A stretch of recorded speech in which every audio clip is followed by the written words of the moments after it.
വീട് തന്നെയല്ലേ? അതെ. അപ്പൊ സാധനങ്ങൾ ഇറക്കട്ടെ സാർ? വരട്ടെ, ആളുണ്ടോ നോക്കട്ടെ. ഓ.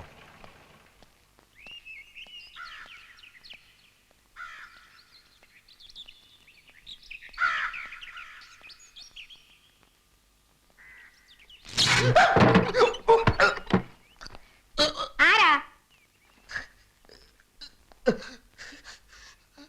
ഓ, ഷോക്ക് അടിച്ചതായിരിക്കും. സ്വിച്ച് കേടാ. സ്വിച്ച് കേടാണെങ്കിൽ മാറ്റാത്തത്? മനഃപൂർവ്വം മാറ്റാത്തതാ. അതെന്ത്? അതങ്ങനെയാ. പിന്നെ തഹസിൽദാരെ കാണാനാണെങ്കിൽ ആഫീസിൽ ചെല്ലണം. ഞാൻ പുതിയ തഹസിൽദാരാ. പേര് രാമകൃഷ്ണൻ. പ്രിയദർശിനി അമ്മ തഹസിൽദാർ വീട് ഒഴിഞ്ഞില്ലേ? ഞാൻ പെട്ടി സാധനങ്ങളൊക്കെ ആയിട്ടാണ് വന്നിരിക്കുന്നത്.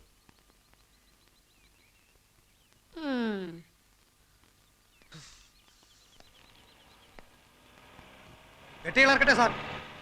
ഞാൻ പറയാടോ. ഓ. വീട് ഒഴിപ്പിക്കാൻ വന്ന മഹാനാരാ?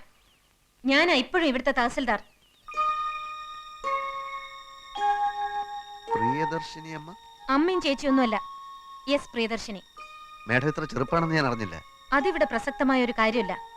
തൽക്കാലം ചാർജ് ഒഴിയാൻ ഞാൻ തീരുമാനിച്ചിട്ടില്ല. അതുപോലെ തന്നെ ഈ വീടും. എന്നെ ഇവിടെ പോസ്റ്റ് ചെയ്തിരിക്കുകയാണ് മേഡം. ഒരു കസേരയിൽ 2 പേർക്ക് ഇരിക്കാൻ ബുദ്ധിമുട്ടായിരിക്കും. മേഡത്തിന് ഇവിടുന്ന് ട്രാൻസ്ഫറും എനിക്കിവിടെ പോസ്റ്റിങ്ങും. എന്റെ ട്രാൻസ്ഫറിന്റെ കാര്യം നിങ്ങളല്ലല്ലോ തീരുമാനിക്കേണ്ടത്. എന്റെ പോസ്റ്റിങ്ങിന്റെ കാര്യം എനിക്ക് തീരുമാനിക്കാമല്ലോ. ബോർഡിലുള്ള പ്രമാണിമാർക്ക് നിങ്ങളുടെ പോസ്റ്റിങ്ങിനേക്കാൾ പ്രധാനം എന്റെ ട്രാൻസ്ഫർ ആണെന്ന് എനിക്കറിയാം. അധികാരികളുടെ വിടുപണി ചെയ്യാൻ പ്രിയദർശിനി കിട്ടില്ലെന്ന് മനസ്സിലായപ്പോ കൂടുതൽ സംസാരിക്കാൻ എനിക്ക് താല്പര്യമില്ല. പെട്ടികൾ ഇറക്കാറായോ?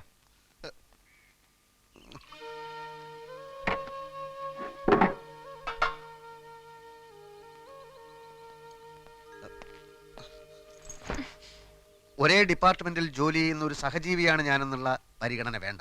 ഞാനൊരു മനുഷ്യജീവിയല്ലേ?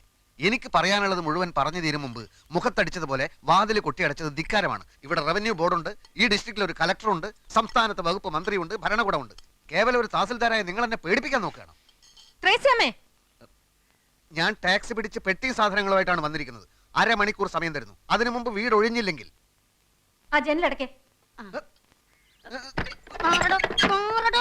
ജനലടക്കം ഞാൻ സമ്മതിക്കില്ല. മര്യാദക്ക് വീട് ഒഴിയുന്നത് നല്ലത്.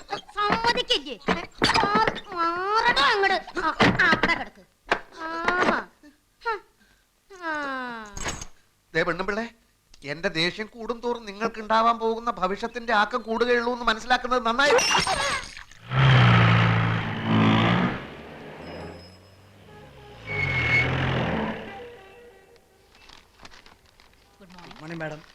ആ തങ്കപ്പമ്പിള്ള വന്നോ? വരാറായി. അപ്പൊ വന്നില്ല? വന്ന ഉടനെ എന്നെ കാണാൻ പറയൂ. ഓ.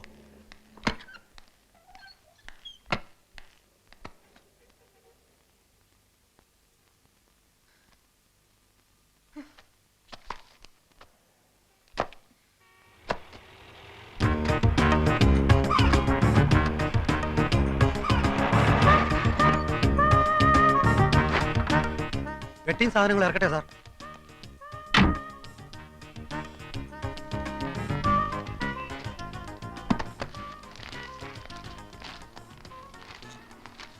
തഹസിൽദാർ അകത്തുണ്ടോ?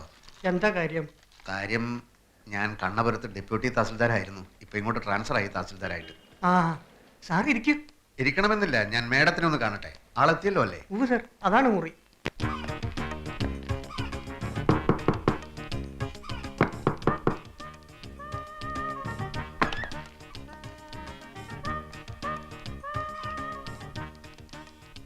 ഞാൻ മാപ്പ് പറയാൻ വന്നതാണ്. ഞാനങ്ങനെ ക്ഷോഭിച്ച് സംസാരിക്കാൻ പാടില്ലായിരുന്നു, പ്രത്യേകിച്ചും ഒരു സ്ത്രീയോട്. ഞാൻ കാരണം ഒരു ഗ്ലാസും പൊട്ടി. ഗ്ലാസ് ഞാൻ വാങ്ങിച്ചു തന്നേക്കാം. എവിടാ നാട്? നാട് ഇന്ത്യ. അയ്യോ മേഡം ഭയങ്കര തമാശക്കാരിയാണല്ലോ. ഇത്രയും ഞാൻ പ്രതീക്ഷിച്ചില്ല. പുറത്തു പോണം, ഞാൻ ഡ്യൂട്ടിയിലാണ്. ഇന്ററപ്റ്റ് ചെയ്യാൻ ഒരാളെ ഞാൻ സമ്മതിക്കാറില്ല. മേഡം എന്നോട് ഇത്തിരി ദയവ് കാട്ടണം. എൻ്റെ 2 പെങ്ങന്മാർക്ക് ഇവിടുത്തെ കോളേജിൽ അഡ്മിഷൻ പറഞ്ഞു വെച്ചിരിക്കുക.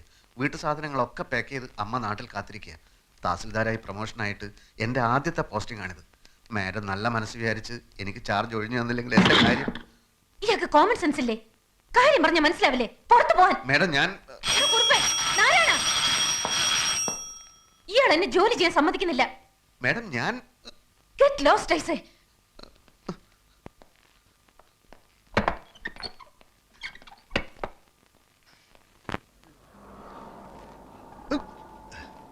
പെട്ടിയും സാധനങ്ങളൊക്കെ ഇറക്കട്ടെ സാർ. ഇയാൾ പെട്ടിയ സാധനങ്ങൾ ഇറക്കി തീയിലിട്ട് ചുടറോ?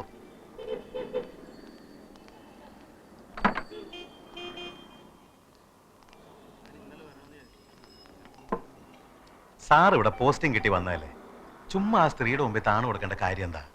സാറ് ചെന്ന് കളക്ടറെ കണ്ട് വിവരം പറ.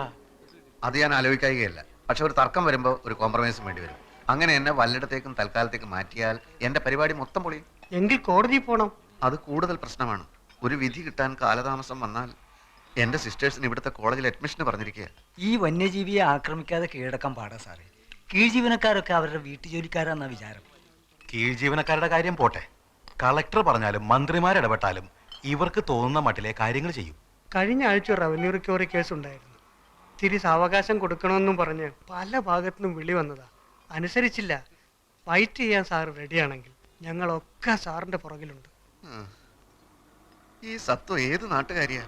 ഒരു സൗഹൃദ സംഭാഷണത്തിന് സൗകര്യം കിട്ടിയാലല്ലേ അതൊക്കെ അറിയാനൊക്കൂ. എന്തായാലും എനിക്കിവിടെ തന്നെ പോസ്റ്റിംഗ് കിട്ടിയേ പറ്റൂ. കാര്യങ്ങൾ ശരിയാവുന്നത് വരെ ഒന്ന് കയറി താമസിക്കാൻ ഒരു സ്ഥലം കിട്ടിയാൽ നന്നായിരുന്നു. സ്ഥലമൊക്കെ കണ്ടുപിടിക്കാം. പക്ഷെ ആ സ്ത്രീയെ ഇവിടുന്ന് കെട്ടുകെട്ടിക്കുന്ന കാര്യത്തിൽ സാർ ഒരു വിട്ടുവീഴ്ചയും കാണിക്കരുത്.